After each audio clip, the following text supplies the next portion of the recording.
fumaça branca e a fumaça preta. Em 1914, a fumaça já existia, mas essa distinção passou justamente a partir do conclave de 1914. Pio IX, eleito em 1922, eleito no 14º escrutínio.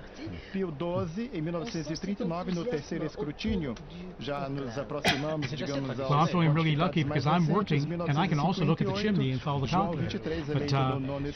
But Joe, tell me, are more and more people kind of streaming in there now as we're getting close to a possible smoke coming there?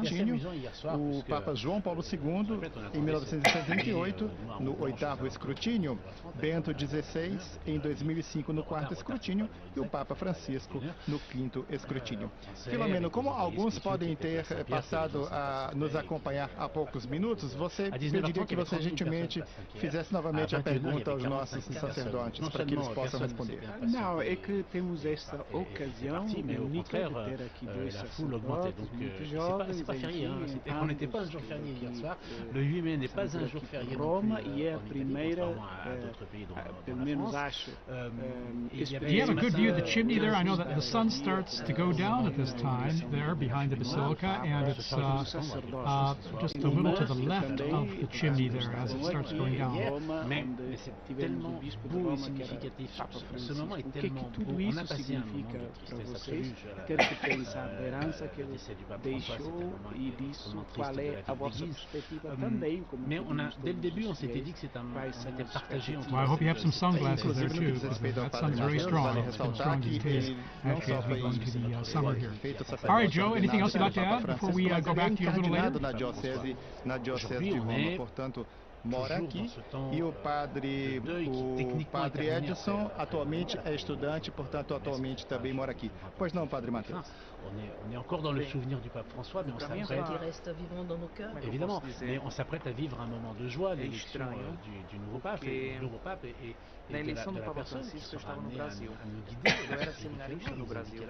nous rappeler quelle valeur sont les nôtres. Joe, we just have reports from the local authorities there. There are around 15,000 gathered there in the square as of now, as those numbers increase. So it's, we're going to be coming back to you very soon here just for an update on things. So thanks, Joe, and call us anytime too if you have any updates. And as we continue our coverage here, I'd like to introduce a new guest we have here in studio with us. He's Dr. Timothy O'Donnell from the United States, and he's a visiting professor at the Anglican University, Pontifical Anglican University here in Rome, and he also served 32 years as president of Christian Union College in the United States. Dr. O'Donnell, thank you for joining us. TJ, it's great to be with you. Thank you. How's this experience for you, being here not only as a visiting professor, but also for, as I've mentioned, these very powerful days, just over 10 days. It is very powerful. Even now looking at this chimney, I feel almost the way like a little kid would feel waiting for Santa Claus to come down. I mean, there's that sense of joyful expectation that something would happen, because I've been here for 4 papal funerals now, and that sense of the setting of the father is really, it really hits your heart. I remember we first came over as students back in 1978. We arrived 2 days before the funeral of John Paul I. And I remember it rained 3 horrible days, just torrential rain. Even during the funeral, it was still raining. I remember wood splatting in the coffin, and that sense of desolation, and that mournful bell at St. Peter's with that dun, you just like, oh my gosh. But of course, that came with a burst of sunshine when John Paul was elected. But still, I think there is a real sense of loss, and that lingers at the very beginning. But I think as you begin to move forward, that begins to move away, and hope begins to spring up, this sort of longing that this is not an end, that church renews itself, you know. And so this is going to be a great opportunity to see people once again. Being in Rome is always a great experience, but when you're dealing with these type of historic events, it makes it extra special. In fact, that's even my own experience as well. I mean, the sense of loss there is when we lost Pope Francis, when as well Pope Benedict or St. John Paul II, we lost them. There's a certain emptiness you really, really felt, of course. course. But that's why I always feel like these 9 days of mourning, traditional 9 days of mourning, are a powerful way to deal with that aspect of loss and to mourn the loss. But then now we're in the conclave, and there's this sense, that's why I say it's a sense of hope, because of renewal. There's going to be a new Peter to lead the church and to accompany us on this journey and to keep all this kind of united, keep all the sheep sort of united with a new shepherd. So there was a definite sense of desolation. I remember when John Paul was elected, we made a promise, my wife and I, that wherever we were, we'd come back for the funeral when he died. We didn't know it was going to be 27 years later, but we did come back to that. And I remember it was just so sad because the power and the presence of John Paul said, how could that ever be replaced? So we're standing there for the funeral, and you're trying to get a perspective on what this Mateus continua logo em seguida. Saudamos os nossos ouvintes que nos acompanham via satélite, agradecendo pela sintonia e desejando um bom prosseguimento desta quinta-feira. Where are you from? Why are you here? And this Polish gentleman behind me just started to weep. And he said, I'm from Gdansk. He said, I would have crawled down to Rome on my hands and my knees. This man gave us our freedom. He gave us our dignity back again. Continuamos nossa transmissão especial conclave à espera do Papa pela página web Vatican News em língua portuguesa, web Rádio Vaticano, pelo Facebook e pelo YouTube, e através das demais emissoras de rádio e televisão em conexão conosco. Pois não, Padre Mateus, pode continuar.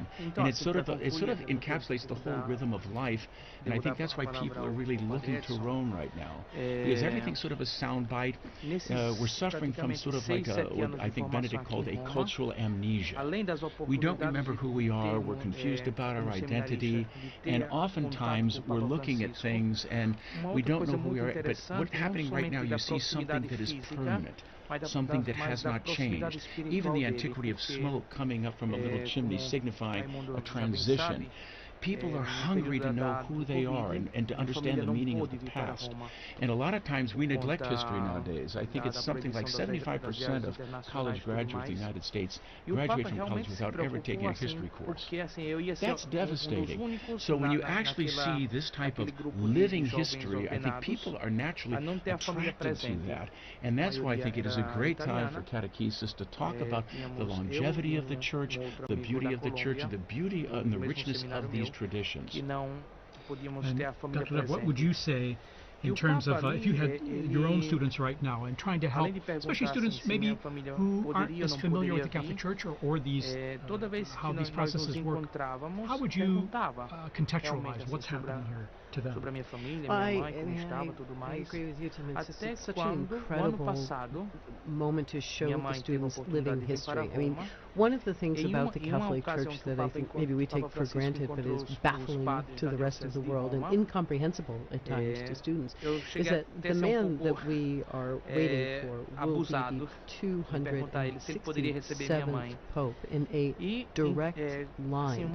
Where do you find stability? Where do you find a groundedness, a rootedness that continues over the course of centuries through political situations, geopolitical transformations, natural disasters, you name it, and yet we are still here waiting for that next successor. And that, since I'm an art historian, for what that builds into is when you look at a building like St. Peter's that starts with the hole of the ground where they buried St. Peter, you are looking at something that shows a series of monuments, one placed on top of the other in a direct line, all the way up to the top of Michelangelo's dome. And so the beauty stems from that continuity. It's this incredible story, this incredible lineage of the popes. It forms almost like the invisible scaffolding around which all of this beauty can be arranged. I think there's a theological message in all of this too, because all of the everything that we know and eu believe pediria in ao starts Padre with Edson Jesus. que desse mais uma segunda segurada, Padre Edson, porque agora nós vamos até a Praça São Pedro, de onde nos fala o nosso colega Túlio Fonseca. Boa tarde, Túlio. Bienvenue dans l'émission spéciale de Radio Vatican consacrée au conclave. Nous sommes en direct de Rome pour vous faire Túlio, nós não ouvimos bem neste momento. Pediria, talvez haja um problema de interferência no local onde você se encontra. E você gentilmente se afastasse um pouco, procurando um espaço mais distante do recinto, e provavelmente aí no que diz respeito à Praça São Pedro, para que a gente possa ter uma conexão de melhor qualidade. Tá bom, Túlio? Sendo assim, enquanto você faz isso, passamos a palavra então ao Padre Edson. Exceptionnel, nous vivons le troisième conclave de notre siècle, cette année 2025, année jubilaire. Alors nous en sommes là actuellement au deuxième jour de vote.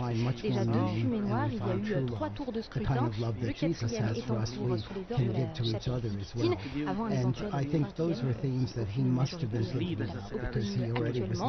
La fumée de ce soir doit s'échapper. Well, that final moment, we were there at Easter Sunday, when after he spoke with great difficulty, but then they put up on our, he's coming down, and the excitement of everybody, he's actually going to come down. I couldn't believe it. And I had a son and daughter here with their little baby, and to be blessed by the Pope. But then he goes around and just not only just in the square, but then he goes out again to the peripheries, reaching out to everybody, and still in that condition, you can see he was in pain, he was suffering, and he's still taking babies in his arms and things. What a powerful message, a beautiful message, and I think in some way that encapsulated the beauty of that pontificate, the sense of suffering and trying to give of himself, reaching out to the peripheries and the margins so that everyone could have a bit of him. And it's almost like I can't really be Pope if I can't be there for the Urbi and be present with the people in the square. So even they're just pouring himself out in libation, very beautiful way, very symbolic way. À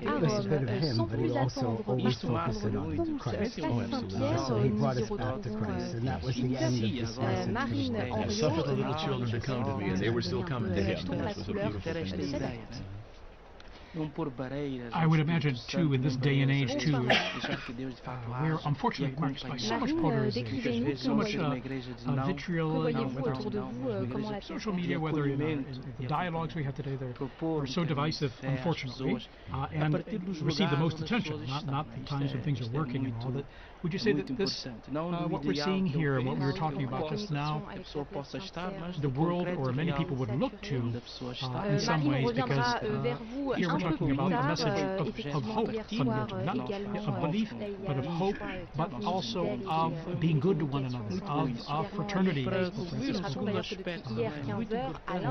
you think that this is drawing more attention because of our fractured world today?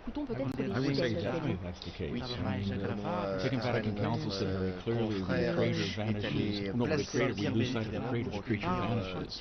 And that's what's happening right now. I mean, we're all brothers and sisters if God is recognized as our Father. But in so many instances, we're sort of pushing God out of the picture. There's sort of practical atheism that's dominating culture right now. And it shouldn't surprise us then. There's acts of violence. You have the terrible reality of abortion that we're seeing in our world, and all of these things are stemming from the fact that we no longer recognize that we are the product of a loving Creator who has endowed us with intellect, will, we're made in His image and likeness. And that has to be the foundation ultimately for any type of long-lasting peace, etc. And I think the Church, all of us who are Christians, have a serious obligation to try to communicate the dignity of the human person. And you realize the impact that Christianity has had down through the centuries. I mean, everyone loves the Colosseum, but you think what was going on in the Colosseum, talk about it, there has to be a certain horror when a Christian looks at that. The affront of human dignity would be entertained not only by martyrs, but by men killing and mutilating one another. But Christianity, through Telemachus and others, finally put a stop to that. And the hospitals, the orphanages, all these great things where we show care and concern for those who are suffering, those who are less fortunate, these are all the fruit of a Catholic civilization and a Catholic way of looking at things. And to the extent that that has weakened, that we've lost that sense, I think we're seeing many of these problems begin to emerge once again in spades. I think we have an incredible opportunity. I've been thinking about this over the past few days, actually over the past 10 days. There's so much coverage about division, about politicking, about factions. I mean, the way that this conclave has been presented to the world, it seems like another streaming series. And I think many of the people who are wandering their way into the square are sort of feeling like they get to stand on the outskirts of a Hollywood movie or some sort of tawdry TV show. I think we really have an incredible opportunity to practice what we preach, and that when that new Holy Father comes out, this is the moment that we show unity, that this is really who we are. The Sistine Chapel actually is designed to really convey that message by pairing these two paintings on either side of the cardinal electors, where you have Perugino's Deliverance and Botticelli's Punishment of Korah. You have the Punishment of Korah, where there's this conflict and fighting when Moses wants to pass his authority on to his brother, and the Korah gets objects. And then you have Perugino, Matthew 16, who was here on his father, with the apostles standing around very nicely. So from within the conclave, the first message is to the cardinals themselves, if you accept this. Agora sim, voltamos mais uma vez à Praça São Pedro com o colega Túlio Fonseca. Boa tarde, Túlio. Sim, agora a qualidade até o momento parece boa. Pode prosseguir. Como está a expectativa aí na praça, já que nós estamos naquela zona, naquela faixa horária de expectativa de uma eventual fumaça, e nesse caso seria somente no caso de eleição do pontífice. Como está a expectativa nesse momento? Nós temos aqui a informação de que são já mais de 15 mil pessoas presentes na Praça São Pedro. That's where we get a lot of our information, politics, whatever. I mean, even people are following the smoke watch through social media. And you're right that it can, I've seen a lot of real images where it can be very divisive. You know, it's maybe even lost the sense of it's a prayerful event. It's an event for unity. It's supposed to be something that should bring us all together. I mean, I was in the square earlier today and hearing different languages and the universality of the church in that, you know, seeing so many people, whether they were Catholic or not, coming here because someone told me when the Pope speaks to people, whether you're Catholic or not, he has a very big impact. And I think you're right that we as lay people, fathers, we have a role to use this as an opportunity to grow in unity and peace.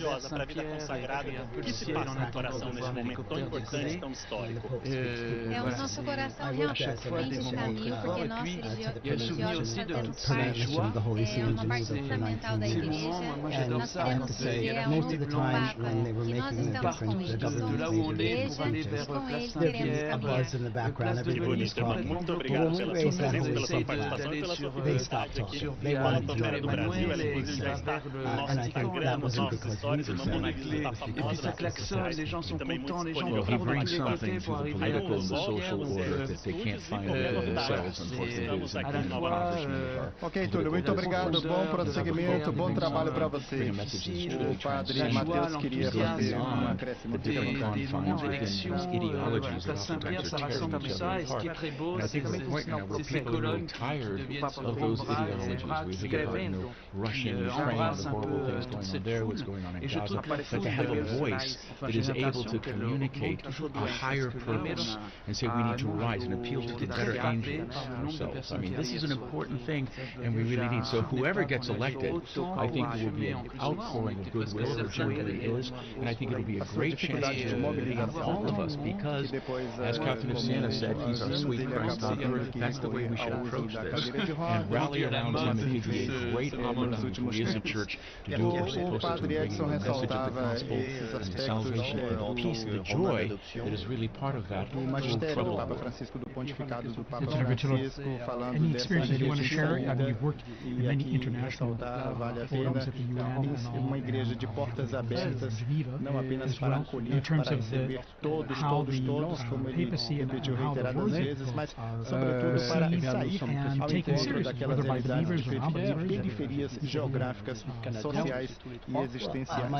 Nesse sentido, vale ressaltar que o Papa Francisco trouxe muito para a Cátedra de Pedro, para o seu magistério, aquilo que era a sua experiência de igreja na América Latina. O Papa Francisco, enquanto arcebispo de Buenos Aires, presidiu a comissão de redação do documento de Aparecida, a 5ª Conferência Geral do Episcopado da América Latina e do Caribe, realizada de 13 a 31 de maio de 2007, discípulos e missionários de Jesus Cristo, para que neles nossos povos tenham vida, justamente propondo esta igreja em estado permanente de missão. Daí nasceu a missão continental, a missão permanente, colocando toda a igreja da América Latina e Caribe em estado permanente de saída missionária. E uma vez eleito à Cátedra de Pedro, trouxe essa sua experiência de igreja da América Latina, sobretudo dando essa grande impronta da missionariedade, Filomeno.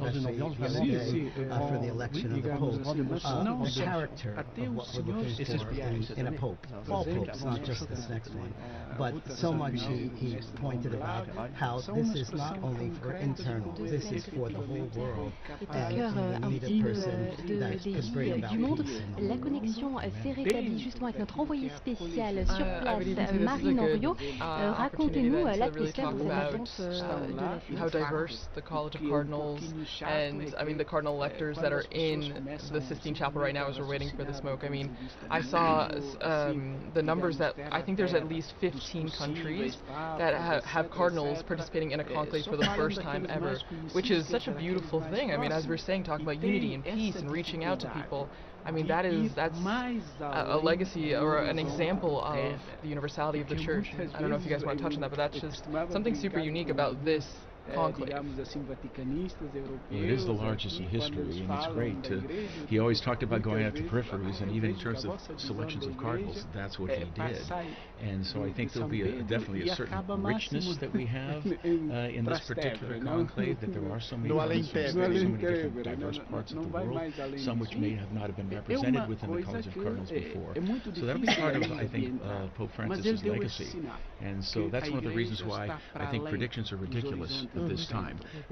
They generally are. I remember when John Paul got elected, we had a sheet of newspaper with 30 of the top candidates, and there was no Karol Wojtyła in that list. And so if it was true then, it's even more true now. Yes, the scorecard is the scorecard mentality, but it's an old one. It's been around forever. I think there are a couple of things, both when you were describing earlier the last days of Pope Francis, that really paralleled the last days of Pope John Paul II, where you really did see the Pope pouring himself out. This idea of the Pope as libation and this extraordinary. I mean, Pope Francis, the whole pontificate was really. He would go to audience and then get in an ambulance, go to the hospital. I mean, he was quite a bit. But that those last days where everybody could see the Pope giving himself completely to his people, to his flock. First of all, in a world where we're getting very confused about age and the value of people as they're older, I think that's a beautiful parallelism. The visibility of suffering, that instead of hiding them away, it became something for people to really feel and experience. And I think also there's a continuity in this growth of the College of the Cardinals. We have been watching the representation of the College of the Cardinals, the growth of the universities throughout the 20th century get larger and larger and larger. Now we hit this really exciting new point where we have 15 new countries represented. We have voices coming from all over. But again, the plan was always that, and it really shouldn't be surprising. Forgive me if I bring everything back to art, but it's the only thing I know. But it shouldn't be surprising because, I stand in that Sistine Chapel shoulder to shoulder with people from all over the world. And they stand in that space where you have the invisible beginnings up on the ceiling, you have the invisible end. It's always been meant to be that. Even in the painting of Sisyphus, you have Africa, Asia, Europe. The church has always been reaching out. And thanks to new technology, thanks to transport, thanks to geopolitical transformations, this church is more effectively able to leaven in the furthest peripheries of the world. In fact, it really struck me seeing the cardinals one by one taking their oath there in the Sistine Chapel, and just the diversity of backgrounds and cultures that just was really striking. What struck me too, just watching them one by one, in some ways they look like ordinary people, se você estiver de acordo comigo, a gente vai aproveitar um pouco esse material de vocês da redação portuguesa, português Portugal, português África, que vocês prepararam, trazendo alguns testemunhos. Naturalmente a gente vai utilizando aos poucos e a expectativa de diferentes países africanos sobre a eleição do próximo sucessor de Pedro. Gostaria que você então fizesse a introdução. Liturgie próprio nessa scène becomes part of who they are, and it's almost like they take on a living personality. Historically, that's true. There have been a number of elections where they picked men that they thought would be transitional for a short time, and then they get in there. Of course, the whole church is praying for them. Every mass, every you have tens of prayer for me, but they are energized by that. And some of the most dynamic popes that we had, they thought were going to be very short. I mean, Pius V was supposed to be a very short reign. Even someone like John the 23rd, who shocked everyone. I'm going to call the ecumenical council, and all of a sudden, no, it's not on St. Paul. And everyone, what are you doing? You're supposed to be transitional. But here he goes, and he just goes through it. No, he didn't see it to the end, but Paul VI came on. But this is common. But even like back in Acts of the Apostles, when Peter was in prison, the whole church was praying for Peter. And we continue to do that. And I think there were a lot of graces flow into the priesthood. What an incredible office. Justamente Timor-Leste são países cuja maioria é católica. E no caso Timor-Leste, como dissemos, proporcionalmente o país mais católico. Um país pequeno, mas com 97% de católicos. Praying fervently for him, for his strength, for his insight, for his courage, and that he will have a successful pontificate in the full spiritual sense of what we mean by success. I really do think, though, he does leave himself behind. I mean, it's exactly what you said. He will not be the same man who goes into the room with tears when he comes out. He will have a new name. Everything gets left behind in that little room. His habits, his friends, his usual bedtime. It all goes away as the new man with the new name comes out. And he comes out. What do we see him wearing? We see him in that white cassock. I mean, he is literally, it's like the baptismal new returned. And then that red stole, just this heavy red stole. I always see people looking at it like, oh, like you sold that thing, you could probably blah blah blah blah blah. But I mean, look at it. It's not an accident. They got plenty of light polyester soles. You've got this brocade, blood red. This is the verdict. This is what he has to carry. So we see him walk out there, not Pizza Bar Tagle or whatever the name of the people that he's not that person anymore. He's someone new, and in that transformation, I think that's also, while terrifying for him, it's also liberating, because it just allows him to be the servant of God. Let's remember that that Jesus prepared Peter for that, and also all the apostles, the bishops, by teaching them service at that Last Supper and showing them service by washing their feet. And here you had this kind of rough and tumble Peter who said, no, you're not going to wash my feet. Oh no, well then if you say you have to do it then why don't you wash my head too? And yet, he was showing them what was to be of service, and I think that we have to connect with cette exposition, mais c'est vrai qu'actuellement à Rome, il y a cette exposition baroque globale qui mêle justement tous ces universalismes au XVIe et XVIIe siècle. C'était très intéressant. Yeah, Gregory the Great was the first one to use it. Servus servanda, the servant of the servants of God. Beautiful expression. and the challenge for any pope, because no pope can be everything to everyone. You know, everyone has expectations, and some say, well, I like this about this pope, this about that pope. No pope can be everything. Everyone, they've got to have their own personality, which is transformed, as we say, not only the personality, but their being is transformed by taking on the office.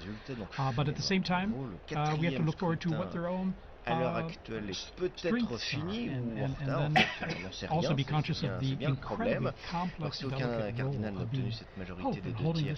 Il y aura un 5e scrutin dans la foulée, donc dans les minutes et dans l'heure qui va suivre, et là on aura de toute façon une fumée, on sera fixé. You brought up a couple times, right, that art, it all comes back to art, and I think it's really true, because even just you guys talking about the moment when the newly elected pope goes to the room of tears, and then eventually comes out to that loggia, the balcony, right, and in St. Peter's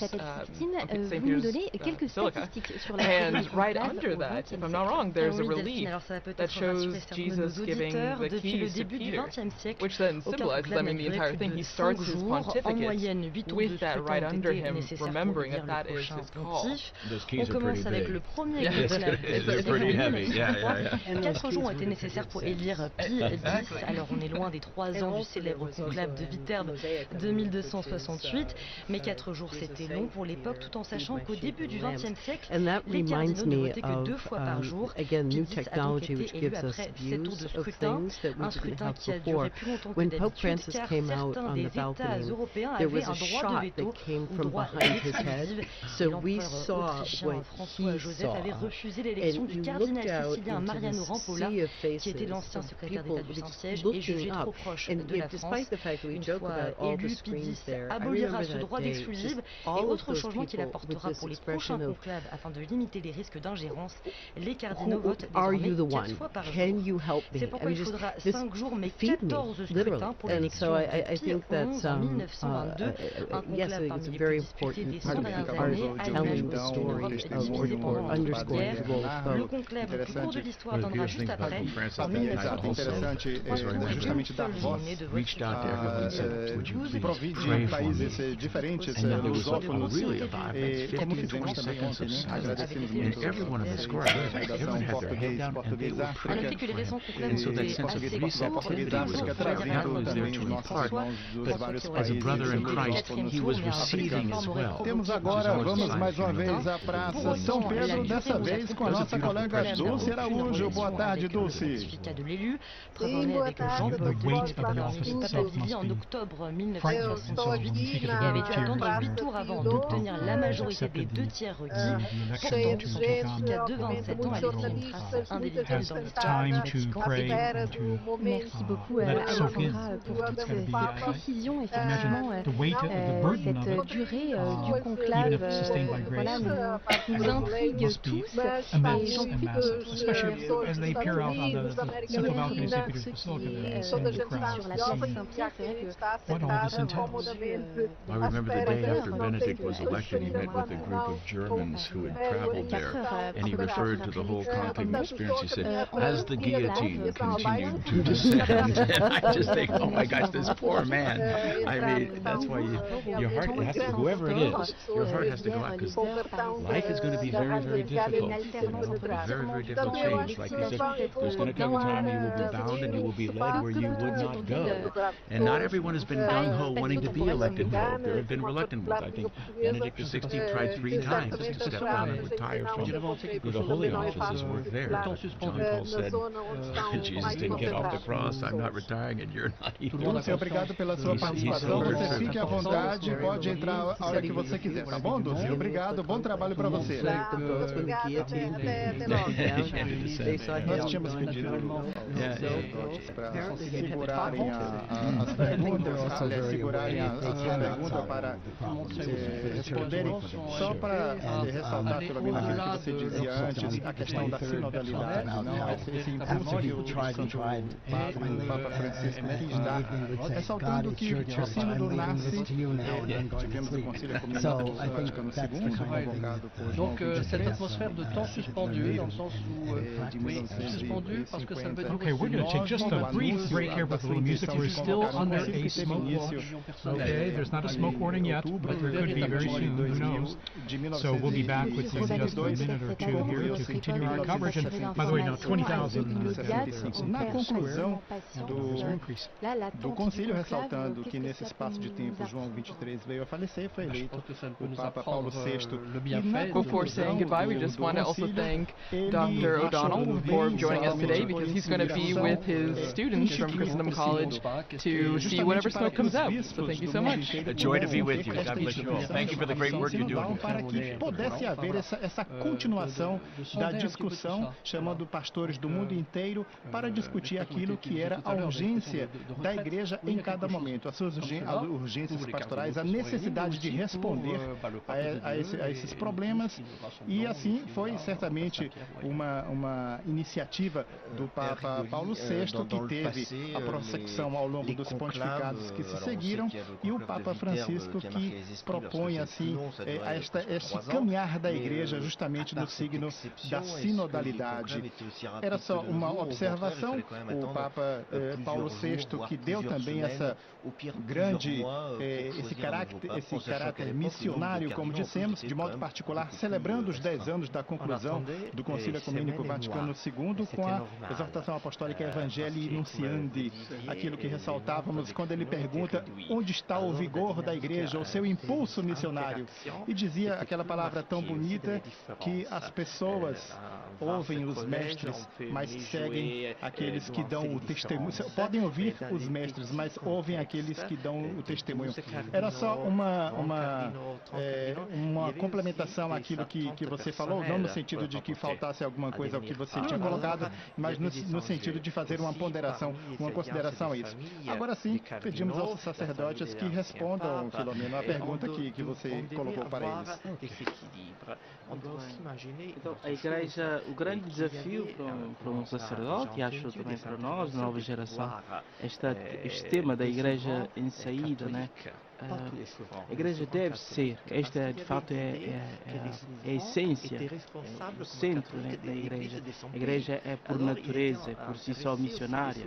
Então, a missão implica de facto esta saída, né? A igreja que sai, usando muito esta metáfora, sai da sacristia, vai para as periferias, para todos os lugares, né?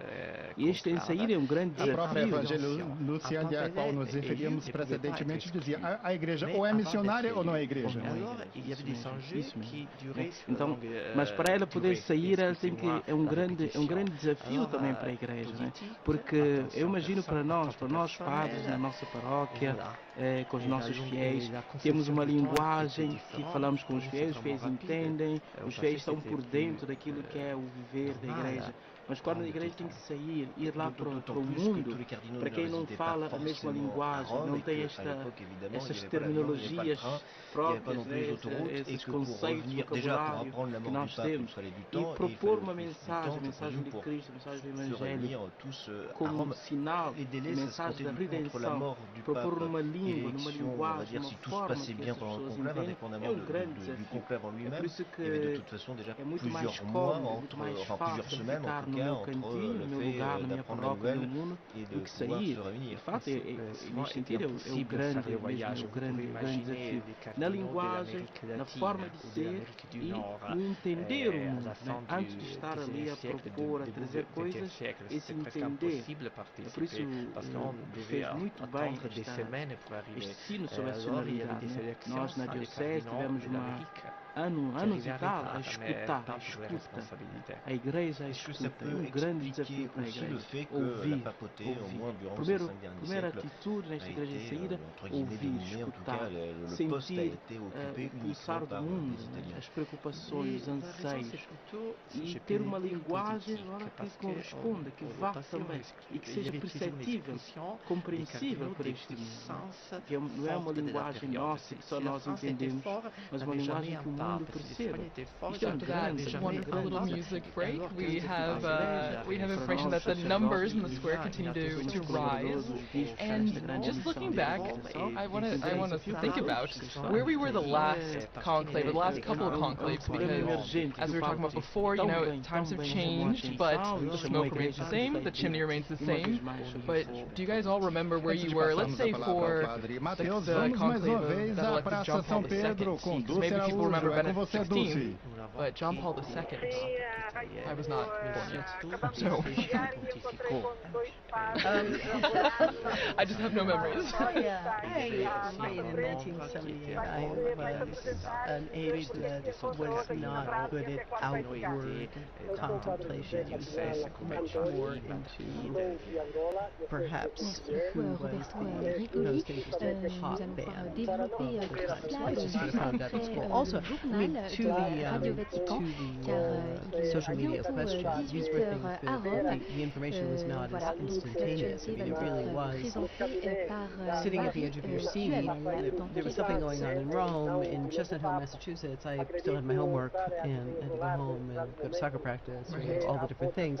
And so I think there's much less of a sense of where I was, because I was really so far away from it.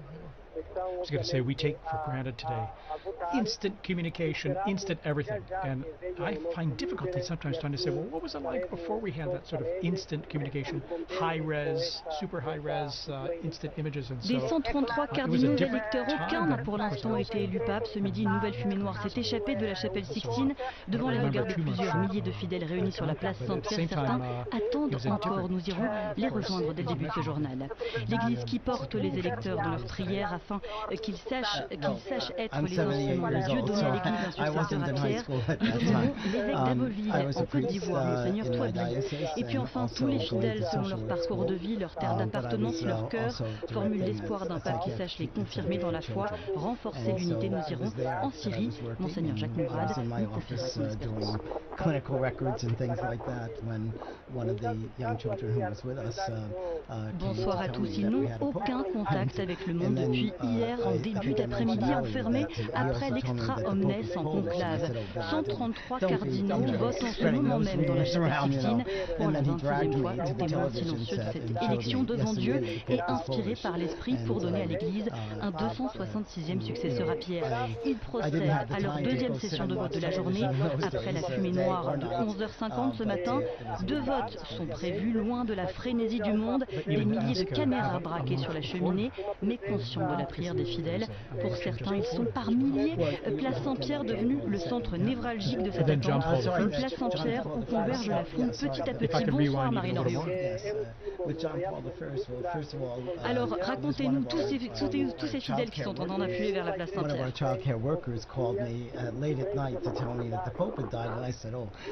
I think you're thinking a month ago, so we have a pope now, and of course it was very true.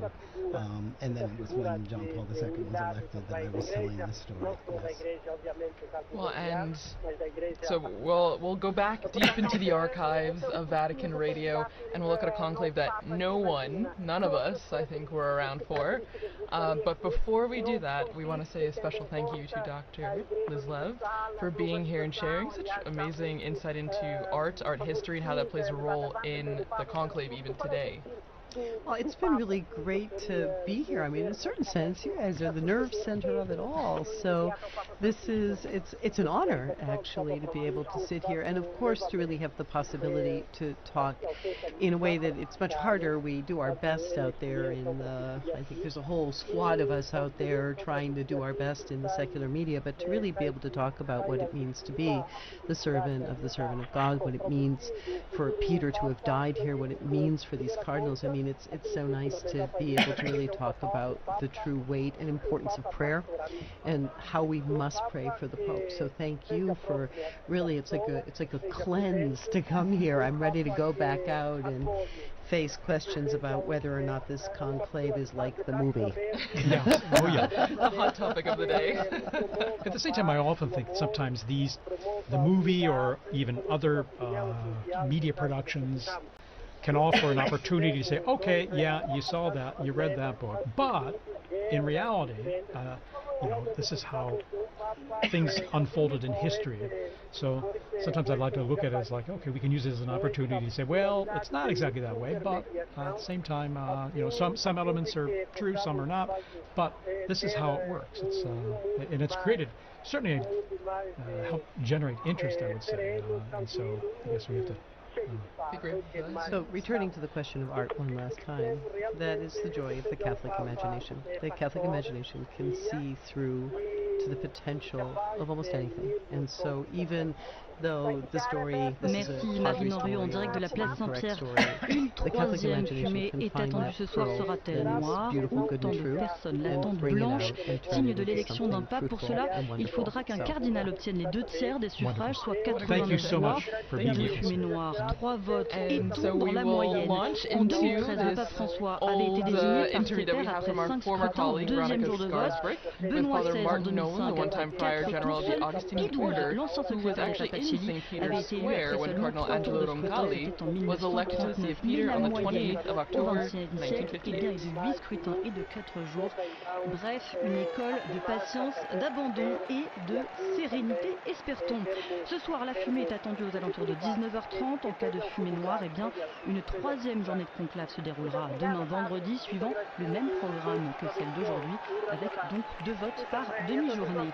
Et tandis que les cardinaux investis de la lourde responsabilité de désigner le successeur de Pierre sont enfermés dans la chapelle Sixtine, partout dans le monde, des messes, des temps de prière sont organisés dans les cathédrales de Saint-Michel et Gudule à Bruxelles, de Saint-Rombaud à Malines en Belgique hier.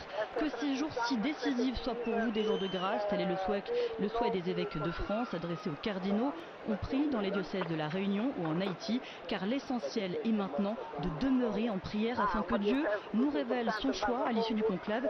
C'est ce qu'estime Monseigneur Alexis Touabi-Yulo. Il est évêque du diocèse d'Aboville en Côte d'Ivoire, président de la conférence épiscopale régionale d'Afrique de l'Ouest, la Syrie.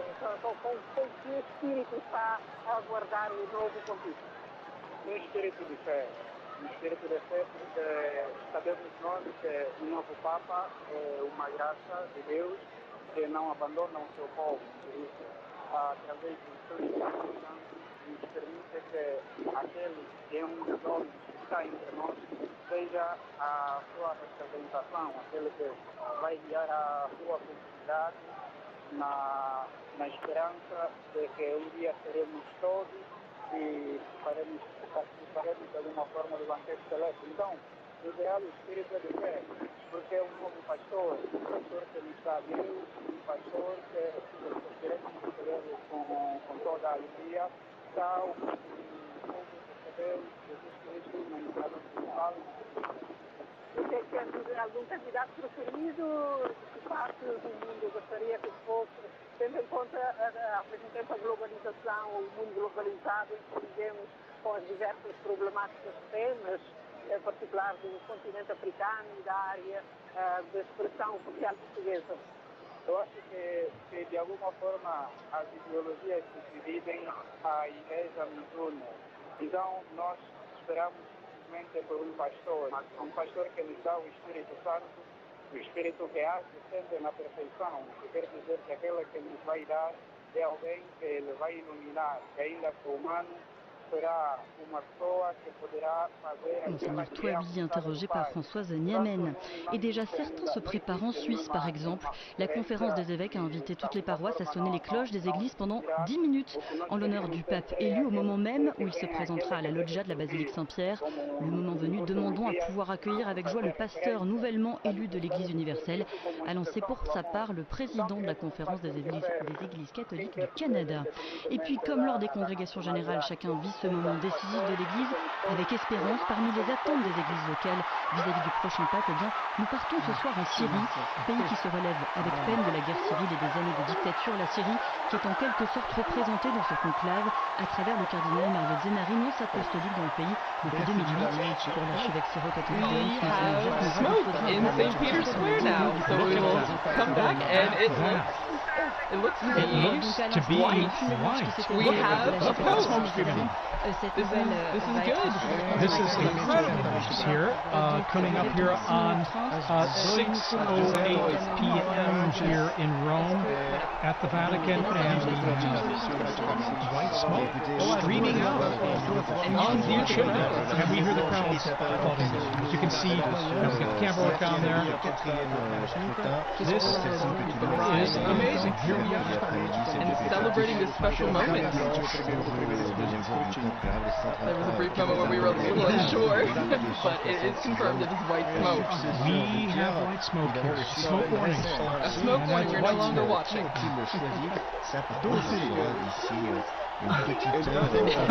We're back with Dr.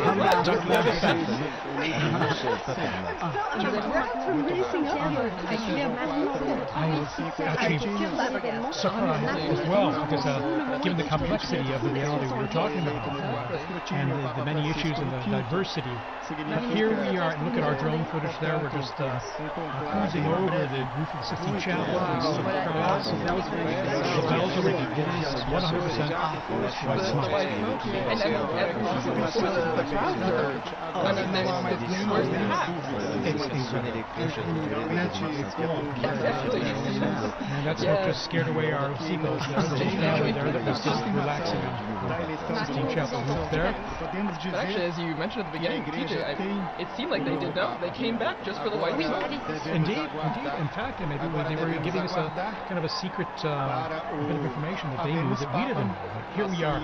And then a spectacular, sunny, brilliant evening here. And you can even see from the perspective of the crowds there in St. Peter's Square, the white smoke billowing from the chimney, even as the sun starts going down behind the dome of St. Peter's. And this smoke will last at least about 6 minutes, 6.5 minutes.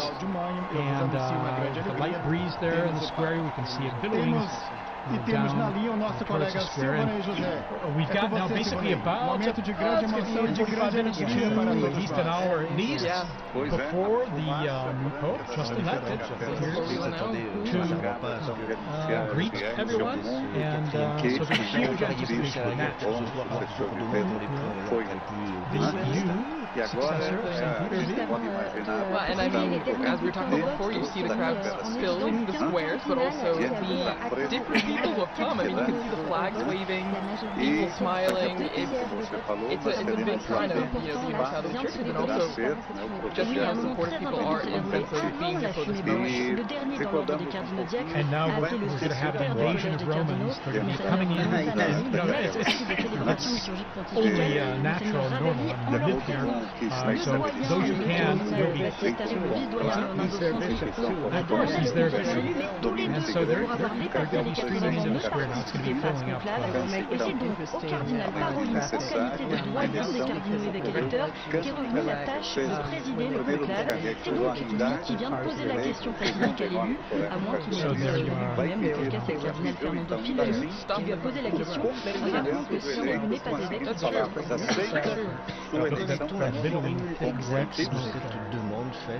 all the different flags. Et bien sûr, accusez-vous votre élection.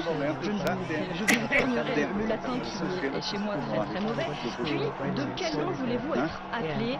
Le pape répond avec le nom qu'il a choisi et il est finalement proclamé. C'est alors seulement à ce moment-là que les derniers bulletins de scrutin sont brûlés avec donc des fumigènes pour produire cette fameuse fumée blanche qu'on a vue, celle qu'on vient de voir s'afficher de la cheminée et qui vient d'annoncer au monde l'élection du souverain pontife et le conclave. You just never know. I mean, when I was in Square earlier, people thought, oh no, it might be a longer time, it could take, you know, days. Peut-être un peu plus que le cardinal Dominique Monverti apparaît à I didn't know what to expect. At the same time, it's a wonderful surprise. You see white smoke billowing there, and so after just a day and a half, This makes you feel like there's a wonderful sense of the noise stopped, the cameras went off, they went into the chapel, they prayed, and the Holy Spirit moved. This really gives us a great sense of confidence. And indeed, this hope that's being realized, that we have a new shepherd, someone to take on the reins there and to accompany us Saint, nous sommes le 8 mai, life dans un journey. mois, le 8 juin, la Pentecôte. And then it will be fascinating to see, as I say, you see the central lodge of St. Peter's Basilica, you see that's where the new pope will be appearing, as it traditionally does, to be announced at Abemus Papacy.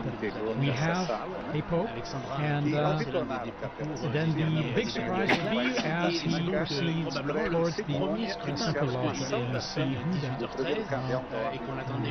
cardinal is, now dressed in white.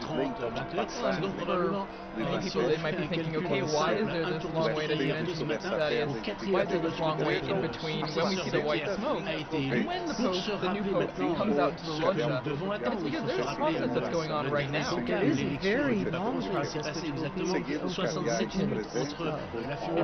cardinals. There are 130 now, and we saw how long it took for the oath to I imagine it will take about cela va prendre un petit peu de temps. Et puis, les portes de la Sistine vont s'ouvrir before in our discussion, the room of tears, which has become very essential right now. So right now, the new pope would have gone, or is it after? I would think that the balance will burn after. I think he's already, and I think that's one of the reasons why this is kind of a funny hour. It got to be past 5, I was thinking that because now we have to wait until 7. But I think qui est le nouveau pape, quel est son pays d'origine, parmi les 133 cardinaux et preparing himself for what is look at that square, and that square is just it's a microcosm of the millions of billions, all of them fixed to see, some of them already Christian and Catholic. People are really searching. There's so much searching going on in the world. I don't know how many people that I've been working with in the secular media. Eu daria imediatamente a palavra ao padre Mateus Henrique, porque ele faz parte do clero da Diocese de Roma. Acaba de ser eleito o bispo de Roma, e justamente porque é bispo de Roma que é papa, que preside a igreja no mundo inteiro, que a preside na caridade. Padre Mateus, qual a emoção deste momento de ter o seu novo bispo?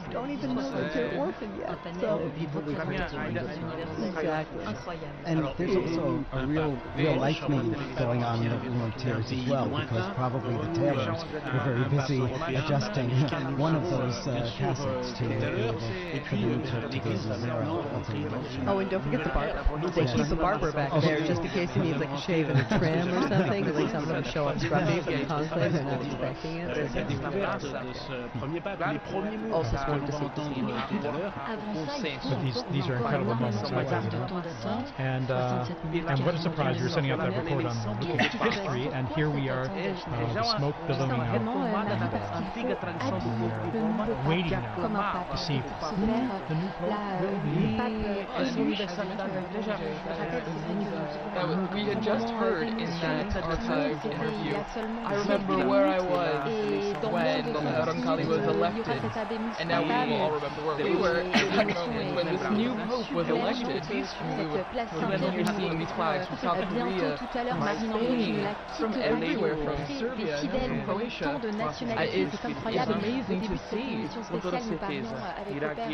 I don't know that I actually saw Papa Roncalli here in Rome as a general audience, yes.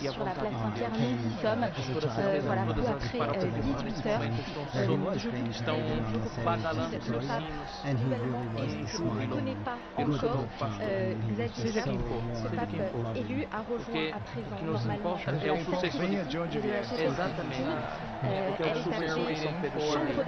The moment when we meet the new pope for the first time. It's just a moment of reflection, I think, also, as we've talked before, the impacts and what significance means. And I mean, just thinking about, there will be one country, one group of people that are in the square thinking, that's someone from my country, or that's someone that I can relate to, because someone who is potentially a country that's being represented right now with the flags waving. Indeed. And again, the process begins when the official announcement in Latin is made. And he appears on the balcony, offers his own words. Okay, we're going to go straight away here to Joe Tulloch, our co-worker and colleague here in the square. Joe, tell us about what it's like down there in the square. You're there among the crowds. Ces habits blancs qu'on connaît bien évidemment, ils sont confectionnés en 3 tailles différentes parce qu'évidemment les cardinaux non seulement ils représentent l'ensemble de la planète mais physiquement vous avez tous les gabarits, donc on ne sait pas si le pape sera grand, petit ou de taille moyenne, s'il sera mince ou légèrement on découvrira évidemment au balcon d'ici le plus rapidement possible. Was there a moment where you heard gasps? Was there a lot of surprise? Did you feel like people were shocked that the smoke happened right now? Jean-Charles Puzzoli, je le vois trépigner. Oui, parce que nous avons autour de la table Stefano Cachot qui va avoir un évêque de Rome. Vous allez nous dire un petit peu ce que vous attendiez éventuellement. Et puis, nous avons le père Antoine Kerouet, secrétaire de la Conseil du Jésuite. François était How about yourself? Where were you when that smoke started coming out? Because I think many people were assuming it would be a little later when the smoke would come, whether white or black. Oui, je voulais juste rajouter qu'on avait ce temps-là, pas seulement pour le fait qu'ils doivent s'habiller en pape, mais c'est aussi le fait que chaque cardinal doit après faire un acte d'allégeance au pape, en tout cas le saluer un par un. Donc ça prend 135 dans ces cas-là, dans ce 133. Well, amazing, and I mean, as you mentioned, there's still people running to the square, and there will be probably for a long time, Joe. I mean, because people will be flocking to see the new pope coming. La joie d'avoir un pasteur pour notre diocèse, une personne qui puisse être présent dans la vie du diocèse, qui visite nos paroisses comme nous l'avons souvent vécu avec les papes précédents, qui ordonnent nos prêtres qui visitent le séminaire, qui soient présents dans la vie de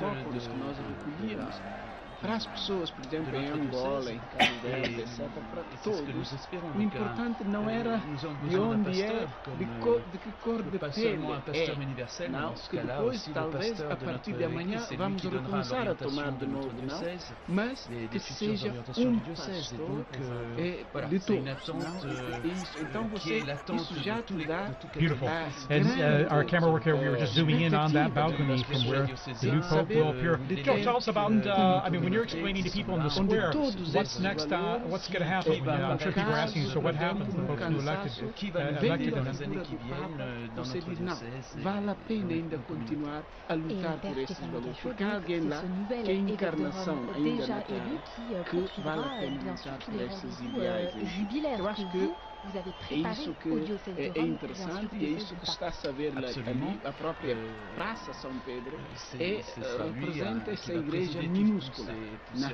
De povos vindos de diferentes partes da Itália e do mundo e congregados aqui, enfim, para assistir a esse evento único da igreja. E para nós que somos sacerdotes jovens, sûrement ça va se concrétiser, puisque interessante ver a j'imagine qu'il va y avoir aussi And Joe, how about yourself? You're going to be there for us, aren't you? You're going to be staying there in the square. On est en train de se préparer, on cherche des familles d'accueil, on organise, on cherche aussi. Fantastic. You'll be telling all your friends about this experience you're having here right now in the future, I'm sure. Well, thanks so much, Joe. Thank you, Joe. We're going to be back with you very soon for more update on all happening in this world. So, Monsignor Vittel, tell us a bit about this experience for you. This experiencing it live, the smoke coming out here, and there's now our great sense of anticipation.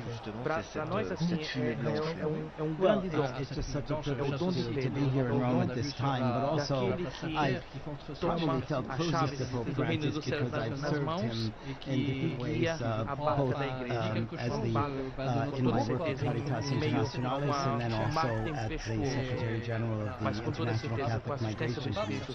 I always used to say he's the best guru you could ever have to do public relations on migrants and refugees, and I don't have to pay him a thing, you know. So, and there were many times that I was able to meet him, and it's so beautiful experience each time. So the emotions are more now than they were other times, because I love the Pope, but they were strange to me. I didn't know them so well.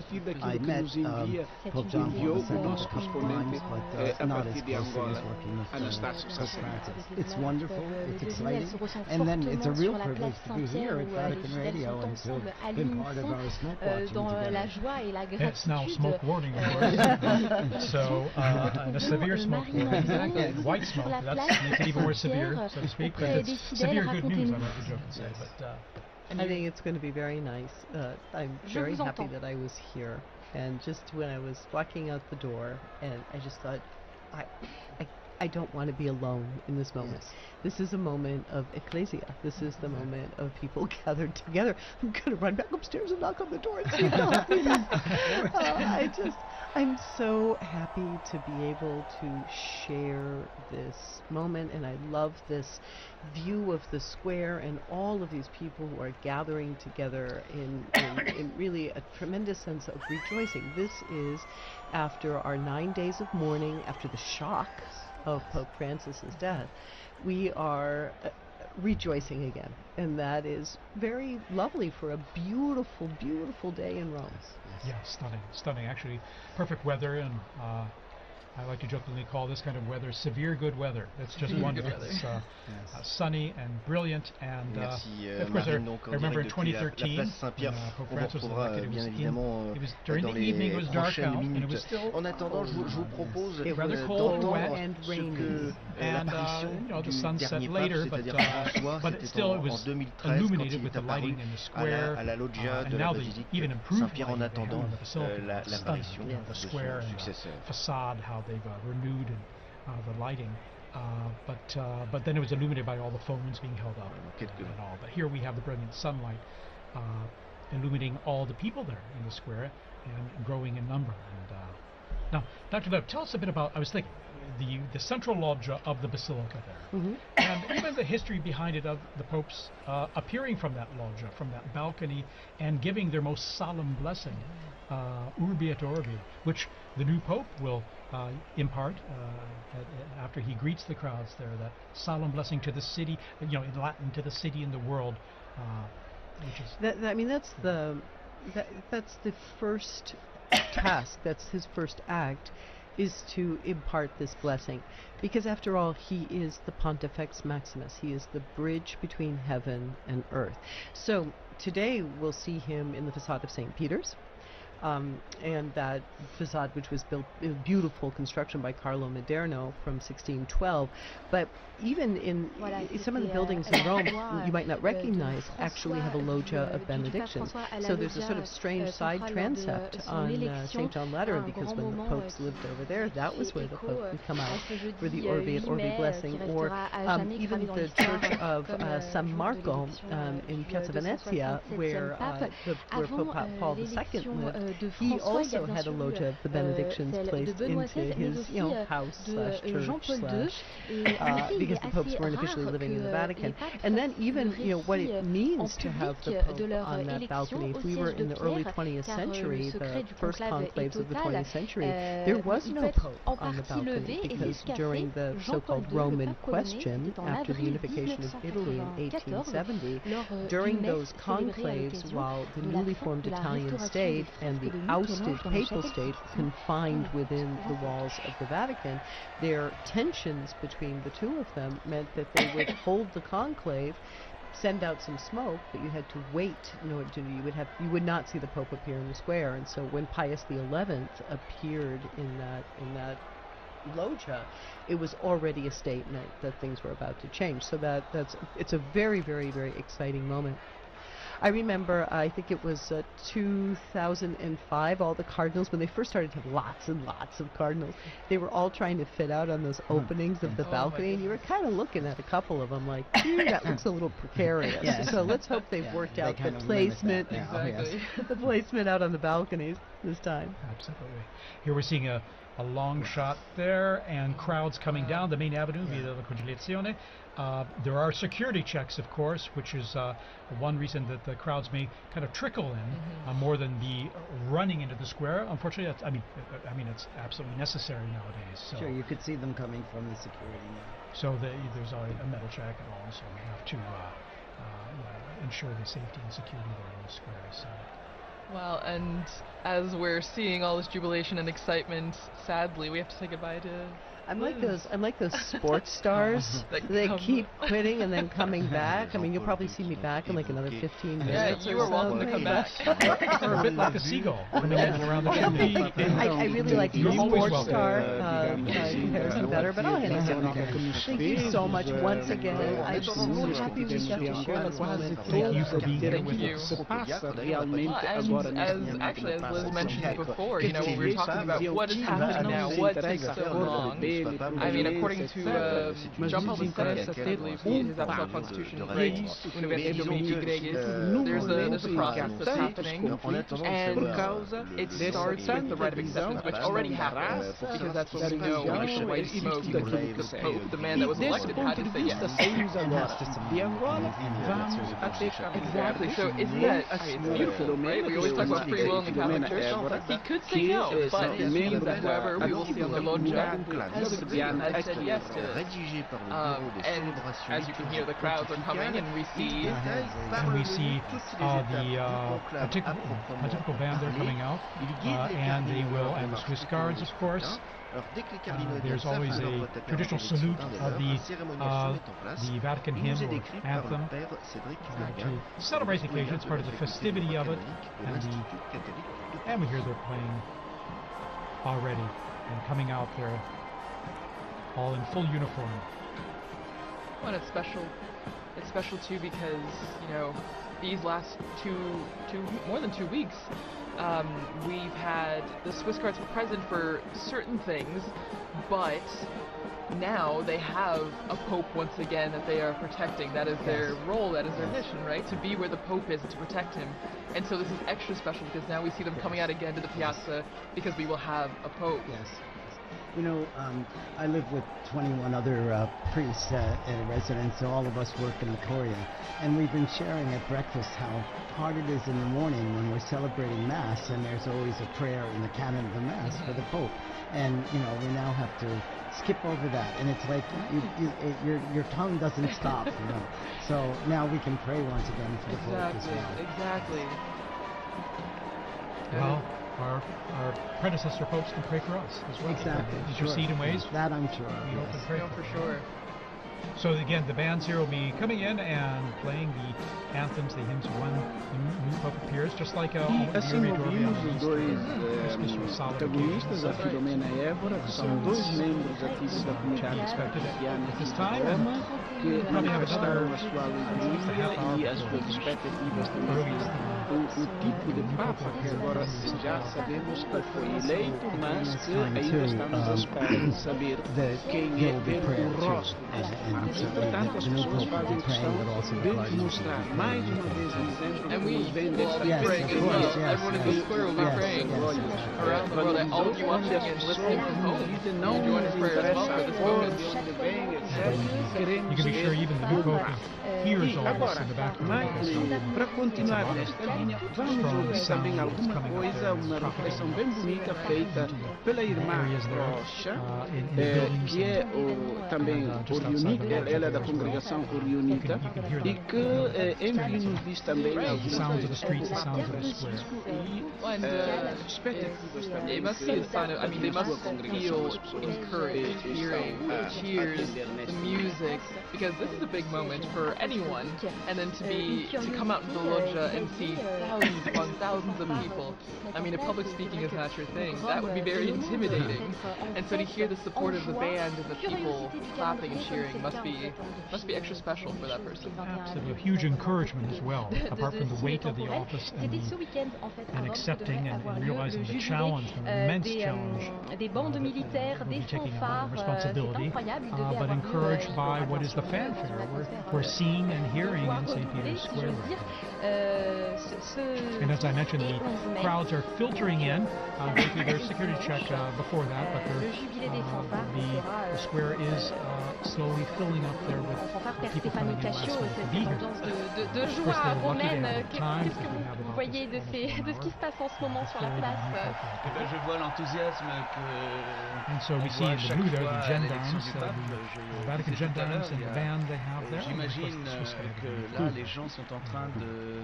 Et je le reçois aussi par mes messages dans les différents groupes WhatsApp et tout ça. Tout le monde dit où est-ce que tu es, on part et tout ça. All the process that's happening. I think it's so interesting to think we're seeing the crowds waiting, cheering, trying to keep spirits up while they wait the hour or more until we know who the Pope is. And I think as we're talking about prayer is also a central part of this aspect as well. I mean, before the Pope comes out, we see the first ceremony, the greeting, the Te Deum. Where in the Sistine Chapel, after being dressed and saying yes, the Pope goes back to the Sistine Chapel and he takes a seat on a chair and a ceremony begins. And it's introduced the greeting from the senior cardinal of the Order of Bishops, and then they read a passage from the Gospel, which, as we talked about with Liz and also Dr. O'Donnell, I mean, it grounds the mission of the Pope, the office of the Pope in the Gospel, in the message that Christ gave to Peter. So I don't know, it's a really special moment, I think, when you look behind what's happening right now. Saint-Pierre. Là, on a vu arriver sur les images un détachement de la garde suisse pontificale en grand uniforme avec la fanfare de la gendarmerie Vaticane. Est-ce que vous pouvez nous décrire un petit peu la situation actuellement? Going on the ground there in the square, we have Sister Nina Krankic, who's from Croatia and is with us there in the square, and she works here at Vatican News and is going to share us tell us more about her own experience there in the square. Sister Nina, can you hear us?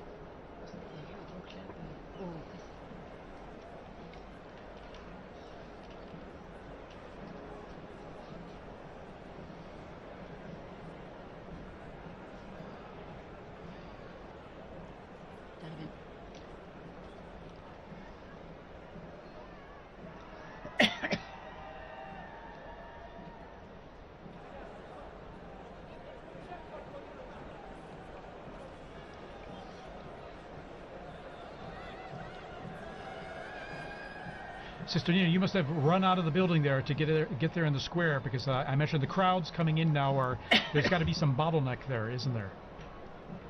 Merci Marine Henriot en direct depuis la place Saint-Pierre. J'en profite pour saluer le Père Keruel qui quitte ce studio. À sa place est arrivé Pauline de Torsiac, journaliste à RCF avec qui nous collaborons pour cette émission. Vous revenez de la place Saint-Pierre. Quelle est l'ambiance, comment vous l'avez ressenti, cette fumée blanche? Écoutez, une ambiance vraiment de folie, une ferveur, une foule une foule en liesse, tout simplement, qui à peine la fumée blanche, à peine est-elle sortie de la cheminée de la chapelle Sixtine, qui est une espèce de mouvement de foule, d'euphorie, des cris, et on voit d'ailleurs, on a vu les drapeaux So it must feel like a big party almost. I imagine in some ways. Là, le monde attendait cette fumée blanche, et alors j'ai quand même eu du mal à me frayer un chemin pour revenir dans les studios. And we can hear the bands there. We see the Italian Carabinieri band that's coming into the square as well. So I imagine it's creating, it's adding to the festive atmosphere you're living here. Une vitesse éclair et des dizaines, des centaines de personnes assises pour assister évidemment à la Deus Papam et puis le verre qui va apparaître à la voltige. All right, Sister Nina, thanks for giving us that update there, and we look forward to connecting with you there again when possible. We know how it's a little tough with the cell signal there, given all the people communicating live on their cell phones and the networks there being a bit saturated. But thank you, and les fenêtres grandes ouvertes sur les balcons, à se réjouir de cette nouvelle. Ça y est, la Deus Papam. par celle des carabiniers italiens. Vous savez qu'au Vatican, notamment, principalement lors de la bénédiction Urbi et Orbi de Noël et de Pâques, il y a également un détachement. And Sister Nina, by the way, this is your first experience of this type, isn't it? Your first conclave, and so it must be extra special for you. Dans l'Italie, dans Rome, et que les relations entre la République italienne et la cité de l'État du Vatican sont évidemment très étroites. Alors, Stefano Cachot, vous l'avez dit, donc il y a un effet un appel d'air là, vraiment tout le monde, enfin la place Saint-Pierre, on va dire, aimante vers elle l'ensemble de la population. Il y a quelque chose quand même qui est assez extraordinaire, c'est que jusqu'à présent on était dans un moment de recueillement. Vous-même vous l'avez dit, les cardinaux sont un peu en une sorte de retraite spirituelle. C'est le temps du silence de l'Église. Alrighty, Sister Nina, thank you so much for sharing that with us, and we'll hope to touch base with you there shortly. Okay. All right. In the meantime, good luck getting in the square there. All right. Well, and continuing as we mentioned before, the atmosphere, but also what we're seeing. You see the bands, Father, as you mentioned, now the Italians as well, coming up the stairs that we often saw the Pope Mobile drive up for general audiences. And shortly, we're not sure exactly when, but when the Pope comes out, there's a formula that is said in Latin, and for many of us, we might not have studied Latin in school. I mean, my Latin is quite rusty, so I don't know if maybe, Father, you know a bit more about what is going to be said, and for those who might not know, what is the formula, what is said? Well, it says the proto-deacon, and it's Cardinal Momberti is the proto-deacon right now, will come out and say, I have an announcement of great joy, and then he says, we have a Pope, habemus papam. I saw some signs there and they didn't have the correct conjugation of papa, but that's okay. The fact is, the news is and it's almost universal language now in terms of communicating the fact that we now have a Pope. And then after that, he announces the name that he's taken. Yes, in Latin. And so I'll tell you a funny story of that too. A friend of mine was in the square when Paul VI was elected, and he was standing. He's from the U.S. He was a student at the North American College, and no, it was when Paul II was elected, and he was standing next to an Italian woman, and they announced that the Pope was from Polonia, and this Italian woman crossed herself and said, "Grazie a Dio da Bologna." Da Bologna. That guy from Bologna. Yes. You didn't hear Polonia in Italian meaning Poland. Yeah, it's tricky. If you don't know Italian or Latin, it might be a bit confusing.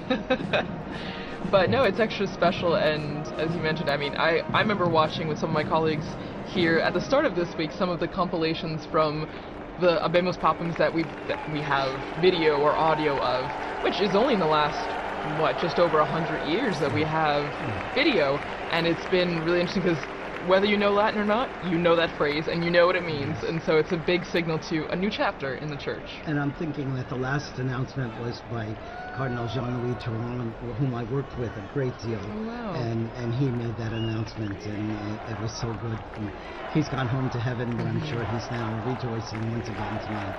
That's right. I remember him very well when he announced introduced Pope Francis, and I remember even hearing his name. I was wondering who, and then I looked it up very quickly because as always, it's a surprise. Right? It's a surprise, and you don't know, because we have such a list of people, and as we've said throughout this entire Smoke Watch, that it's the Holy Spirit that guides the decision, and so we don't know to that moment. Here we see a formation of the Italian military bands, yes. Wow. Guardia di Finanza, Carabinieri, and then of course the gendarmes, the Vatican Gendarmerie, their own band, and then we have the Swiss Guards all in position there. We see the usually at a point after the Pope appears, so there'll be a mutual salute of both national anthems and hymns. the retired papal preacher, and also then there's Cardinal Raniero Cantalamessa, looking at his phone there, we see. Technology. And then Capuchin Cardinal there. And also Cardinal Sean from Boston. Exactly. O'Malley. Exactly. Sean O'Malley. So here we are. The bands are playing. Introduction here to the Vatican anthem. Oh no, the Italian anthem. That's true. So the hymns, the songs will be going on until we hear that famous line, "Habemus Papam," and we see the Pope come out on the balcony. So we're hearing notes from the Italian national anthem. Fratelli d'Italia.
And we've just heard those, the Vatican hymn and then the Italian national anthem played.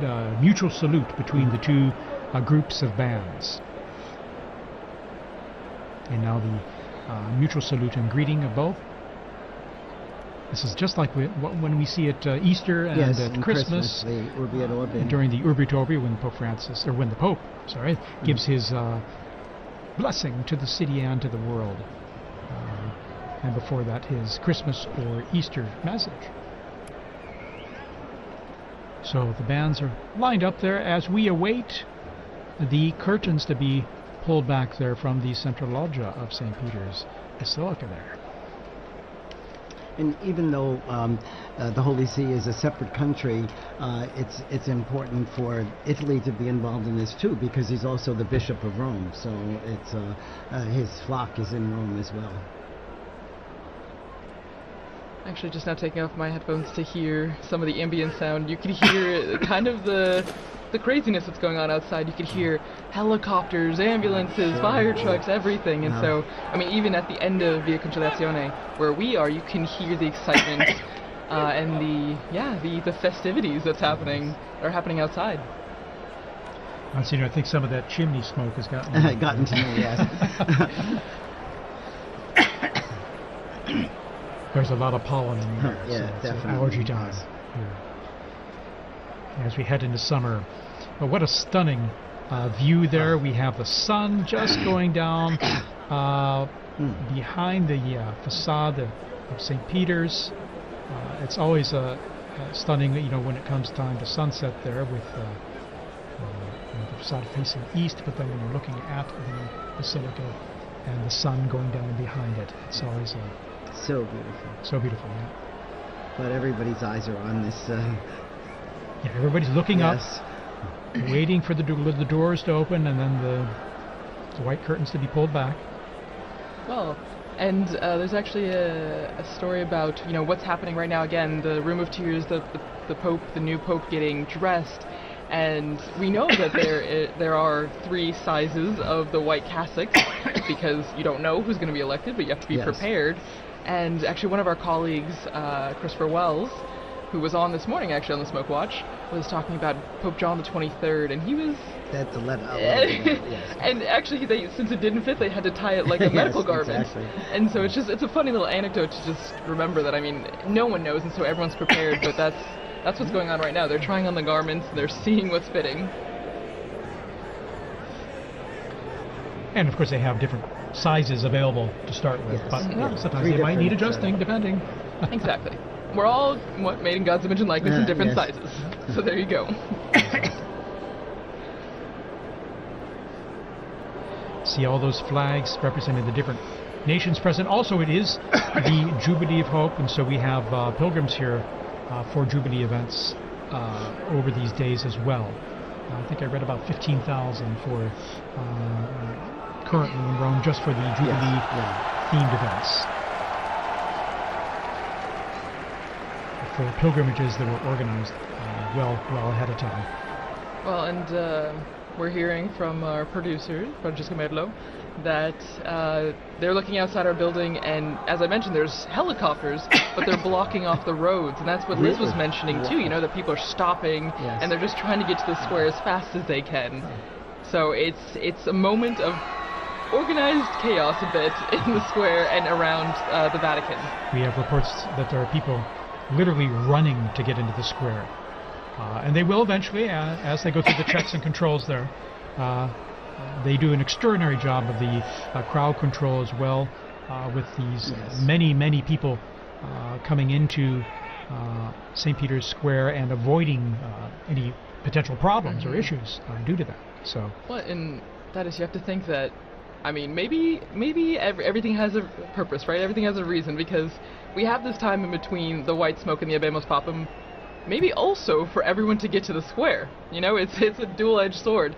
The new pope is being prepared and ready to go to the loggia, but it's also to let everyone who can get to the square to be there for that special moment. And we're seeing it with our Vati drone footage here, as I'd like to call it. And you can see the square there. It's just wonderful. You can get a sense of the crowds, and then on the people kind of streaming in from the main avenue, the Conciliazione, and some of the side streets there.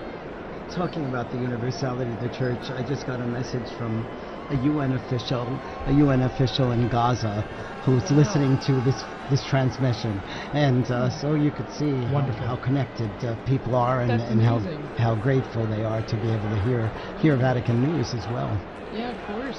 We're grateful to have you here to say some nice, intelligent things for us. I don't know. As well as and give us some interesting input on all, and to share this experience. As you see, our drone footage there shows our Vati drone is showing the avenue there filling up with people, and as they come closer to the square, then they just go through a check there. And all the flags are ready. And Thaddeus, since you've been, this is your third conclave in Rome. In Rome, yes. And well, so I haven't been a conclave elsewhere. No, but you've been in Rome. Yes. Oh, yeah. But have you ever had the opportunity, because I know working here, we're always pretty much in here, but have you ever had the chance to run out to the square or see the excitement? For Pope Benedict, I was up there on the colonnade there. If you're looking here on the footage here, you can see here on the left side there on that colonnade there where the statues are, on top of the Charlemagne wing of the colonnade. I was up there and able to just view from that position where all the photographers, videographers were, or most of them anyway, accredited, to see him come out and greet the crowds and give his blessing. And I remember, this is a strange thing, but after that event, going back into the Vatican and running into Cardinal Jorge Bergoglio. Oh my gosh. This is long after probably about an hour after the blessing was given and the end of the. And I remember it distinctly because I knew the faces of all the cardinals, and so it was a. Little did you know. Little did I know. Little did I know. And then when there we see some of the cardinals there. There's Cardinal. I think that's Cardinal Whirl, and we see, and then. Canta Mesa, and then O'Malley. The cardinal non-electors. Yeah, exactly. They're over 80. And so there's non-electors. Sister Petrina, the head of the Governatorato now. And that's Archbishop Fisichella as well, I think. And we see the Secretary of the Dicastery for Communication there, Monsignor Lucio Luis as well. Anyway. Well, and so that was it. I mean, obviously it's very different being inside here, but the excitement is still pretty much the same, being on the braccio, the colonnade, and being very here. much so, because you're seeing things up close, and not only into the bells I was mentioning earlier that you hear very clearly and loudly, but then seeing from a unique angle, almost at below the level of the central loggia, but higher up from in the square. In 2013, then I remember I was down the street on the Conciliazione, looking out the window at the crowds on Via della Conciliazione, and I could see the central loggia from which Pope Francis appeared then in 2013. So that was my other experience per se, and a unique one at that. And now here in our studio here, right close to the action there. Exactly. It's a third privileged experience. Again, what's really you really feel is the excitement of it, and the joy of having a new pope, but then also the expectation. Who's it going to be? Right. And I remember with Pope Benedict, it was a bit the weather was a bit cloudy and cool then. I mean, this is a day of just brilliant sunshine, mild temps. Of course, we're in May, and so things warm up here quite a bit and pretty quickly. When Pope Francis was elected, I was helping out at an English-speaking parish in Geneva in addition to my other work, and the pastor had asked me to give a talk to the parents of the First Communion children, and we got the news just as I was ready to start the talk, so I knew tonight I'm not going to get anything else done with this. Wow, so you've gotten the announcement in different places all around the world. Yes, No, that's amazing, and every time just a tad different. And we have joining us Father Paul Samasumo, who's from Zambia, and he's head of the English Africa section here at Vatican News and the Dicastery for Communication. Father Samasumo, good to have you here. Many of our listeners who listen to the liturgies will recognize your voice as well as you do the commentaries for the papal events. How's this experience for you now? Thanks, TJ. Actually, I've been here all day. And then I went outside to meet someone, and you won't believe I got blocked. I could hardly come in. I've been trying to come back for the last 10 minutes, but fortunately the security forces allowed me when I showed my badge, and people are just running into the square. It's amazing. It's my first conclave. I've never. I came in just after Pope Francis had been elected. So this is quite an experience for you. It is an experience for me as well, yeah. Absolutely. Amazing. Even just the moments leading up to this experience. I live in a house where some of the cardinals also were staying before they moved to Santa Marta. Of course, they had their own little tables, and sometimes we'll just provoke them. They had sought secrecy, of course, confidentiality, but it was so wonderful, and the dedication of them going to the congregations, the meetings, and even the non-electors, some of them live there permanently in our house. And we have some of the staff who have been helping. They had to also do the swearing in, so that they would be. Some of them couldn't go because they're small children, and they wanted to stay next to their children. So it has been a great experience, even from that point of view. Well, and also, since you're from Zambia, how do you think people in Africa, the African continent, are taking this moment? I mean, we have viewers, listeners from all around the world, but your experience in watching the conclave and being prepared for this Habemus Papam moment, like, what do you think is the atmosphere, the environment of people watching in Africa? It's a great moment. I can tell you already I've received about 5 or 6 calls just within the space of 10 minutes as I was coming in. Wow. From some of my colleagues who are in the media. And I think the most, the call that I really enjoyed was from my uncle. My uncle is 82, and usually we talk to him through my aunt because he has a problem of hearing. But he's so excited, so everybody's following. They're following on various channels there, the national television stations, on radio, and so forth. It's a great moment, and knowing Africa, they've always been fascinated by the popes. I remember even from a time when I was a young boy myself in catechism, we used to be taught the anthem, the papal anthem. Really? Yeah. So that was very familiar for you to hear.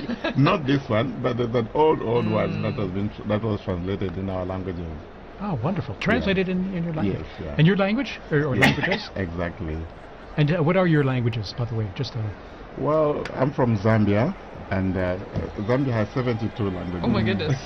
Of which 8 or so are the main ones that's widely spoken.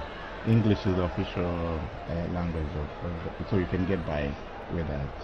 Fantastic. And I imagine people tune in even to our live streams, even if it's in Italian, Latin, or with your translation in English. I imagine it's a way to connect people.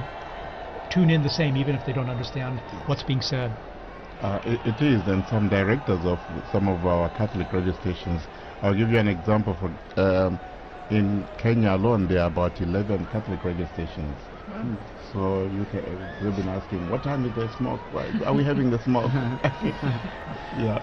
Well, and it's really interesting now that we have you, Father Paul, in here, because as we heard from Father Bob, we had a message from Gaza, listening there, and then now you hearing messages from all over, and exactly. So it's the wide-reaching effect of this moment, and as the message or the theme that we've seen throughout our conversation has been universality, and how this is not just a moment for people here in Rome, and not just for Catholics, for people everywhere. In fact, I'd like to thank people around the globe tuning into our live stream here. Maybe you're watching on a local or a national network, local Catholic radio, wherever you're listening. Thanks for joining us here. We're going to be providing you with all the information we can as we await this historic moment to find out who the new Pope is. And we'll know pretty soon. It's been about about a half hour or so since the close smoke. An hour. An hour. An hour? Okay. It was around 6 o'clock Rome time. There you are. It was 6:07 or something. So any moment now there. And we see the crowds are coming in to the square, still streaming in, slowly but surely. On the sides there, you can see on the right side and on the left side, after they've gone through the checks there, and then coming into the square, and they can all see things pretty well because there are these big television screens and good high-res ones too in the square and along the Conciliazione Avenue leading into the square. So many people, they can see just what we're seeing all together here. These same images and coverage. Sometimes there's some text message or some subtitling there and info for them, but they can get a good idea of what's happening even if they're not up close, thanks to the nice new technology we have out there. Well, and I'm sure, as we all talked about before, and Father Paula, you would also, I'm sure, have experience with this, but using like the screens in the square, us doing this commentary, and you have to imagine that social media is blowing up with this moment, Oh, yes. I mean, everyone that's in the square is live streaming, I'm sure, taking videos, taking pictures, and so the news is spreading even faster than it would have 10, 20, 30 years ago. Exactly. Even just here in Rome, just the streets, the cafes. What I found interesting is, I'm sure you've seen the guys that sell trinkets and stuff. Some of them are from Senegal, or from Bangladesh, and so forth. And when the smoke came out, this guy asked me, "Do we have a pope?" And he said, "Do we have a pope?" I thought most of them are Muslims, but that kind of interest is really very touching. And I found very moving, to be honest. Yeah, absolutely. I have another story on that. When Pope John Paul II died, I told you I was on my way to Gambia, and I had to go through Senegal. So in Dakar, there was this long line that I was waiting to go in through immigration, and the guard pulled me out and said, the Pope has died. I said, yes, I know. So then he said, you come up to the front, and then he brought me to the official, and he said, you must have this father go through now because the Pope has died. And then he told me that he had a chapelet, a rosary from John Paul II because he was part of the police when John Paul II visited Dakar. Next morning, 5 o'clock, I'm back in the line because I have to then fly to Gambia. And again, he came, pulled me out of the line, got me through, is everything okay with you? It was really amazing. But you see, again, what the Pope means to so many people. And he told me he was Muslim, but, he was important religious leader. Right, of course. Again, I'm sure people around the world now are just tuning in, dropping in and out of this broadcast and other broadcasts to see what we're all waiting for with anticipation of who the new Pope is. and that should be very soon now. And we'll know, of course, not only from the video we have here, but then when the crowds let us know with their cheers and applause. It will be we'll all be trying to give you immediately the name of the cardinal, yes, which has now become the Pope. And as I believe TJ you mentioned earlier, or no, Father Bob, you mentioned it will be in Latin, and yes, so we'll all be brushing up on our Latin in between, now and then, so yes, that we will have the name correctly, and then we'll also get to hear the name that the new Pope chooses. Yes, to be I his think new the name is always also interesting because it kind of gives this vision of what he wants to do with the papacy. Probably not what he wants to do, but what he, what inspires him. And Father had an anecdote there. I also have one. And when Pope Francis chose the name Francis, one of the Jesuits in Zambia told me, we were so excited because we thought he was chosen Francis Xavier. Yes. And actually it was the next morning that Francis clarified that this was Francis of Assisi. So yeah, it's true, because a lot of people were trying to guess and figure it out. That's right. When he met with journalists, he explained the origin of the name that he took and why. And it's special, like you mentioned, Father Paul, right? So it usually drives an idea of what the focus might be for the pontificate, choosing this special name. And we had mentioned earlier, right, that the person, I think it was Liz that mentioned, the person becomes a new person in that sense. The Pope is a new man because he gets rid of the old name, takes on this new name, and he's no longer just cardinal whoever. He's the Pope of the Universal Church, the Pope that is the symbol of the Catholic Church around the world, not only because he is known as Pope, but also because of his white cassock that is widely recognizable. We're seeing these camera shots. Those big television screens, people know when they're on camera, and so they have their moment of fame, their few seconds of fame, waving and greeting everyone there. So it's always kind of fun too. It brings a little involvement and participation for everyone. And it's good that the authorities, I think they planned this very well. You have screens around the Vatican, so that reduces also the congestion. We have the new square which has just been redone for the Jubilee year here. So there's another screen there just outside this building. And people are just sitting out there. They are not rushing to go into the square because they can see. And maybe they even get a better shot from, a better view from the screen there. So there are a number of these large screens surrounding the area. And I think it was very good planning on that part.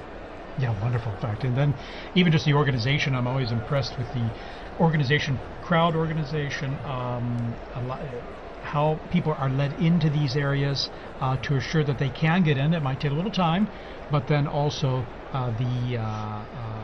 how everything has come off so well without a hitch. Again, it was almost prophetic because so much of the reconfiguration of the square and Via della Conciliazione was done for the Jubilee, but it served very well for the funeral and now for the new Pope. Yeah, the city has done all these works projects also to help traffic flow well through the area. And here we have, it looked like, let's see here, that was Cardinal Schönborn, was it? Yes, and then also Cardinal, who was the head of the Christian Unity. That's right, okay. And you can hear the helicopters. You can hear them in the square now. So it's getting louder and more apparent that there's people from all over, and everyone's getting images of the square. And I think the security forces trying to keep the peace. And I noticed also they blocked some of the roads so that people are running across the roads, you know. So got to keep them safe too. You gotta keep them safe, right, Kelsey? Well, and so one of our colleagues, Lisa Zengarini, she did a lot of research on why we have this tradition of changing the baptismal name of the cardinal into the name for the Pope. And it actually started way back, it looks like 2,000 years ago to St. Peter, whose original name was